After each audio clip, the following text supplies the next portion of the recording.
Hi, and welcome to another episode of Cases That Should Have Gone to the Supreme Court of Canada, but didn't. Today, we're talking about judicial independence.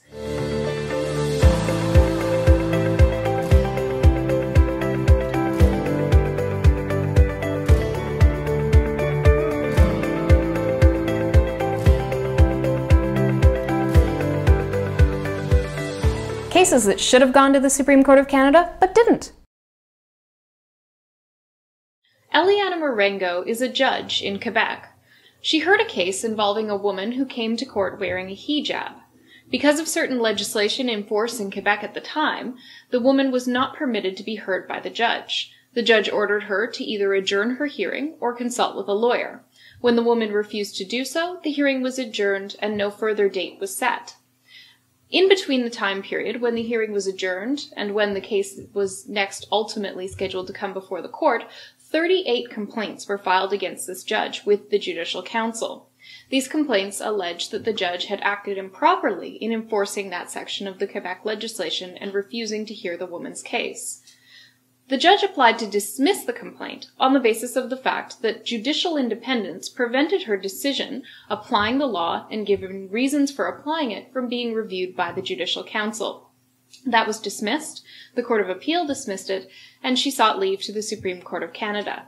This case raises really important issues about the principle of judicial independence. While judges are bound by the law and bound to apply the law, whether they apply the law and how they apply the law is supposed to be listed in their reasons for giving judgment on any particular issue.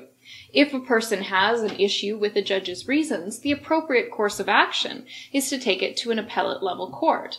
Filing a complaint because a law being applied by a judge is unconstitutional is not the appropriate mechanism to deal with the constitutionality of a law and a judge's duty to apply that law, regardless of whether the judge agrees with it or not. This case would have been important for the Supreme Court of Canada to hear to clarify the importance of judicial independence even in the face of laws that clearly affront the Charter and that clearly violate people's human rights. In the circumstances, by referring the matter to the Judicial Council and having the matter heard by them, it gives the appearance that there is merit to claims against judges for simply applying the law, even though the law itself may be wrong.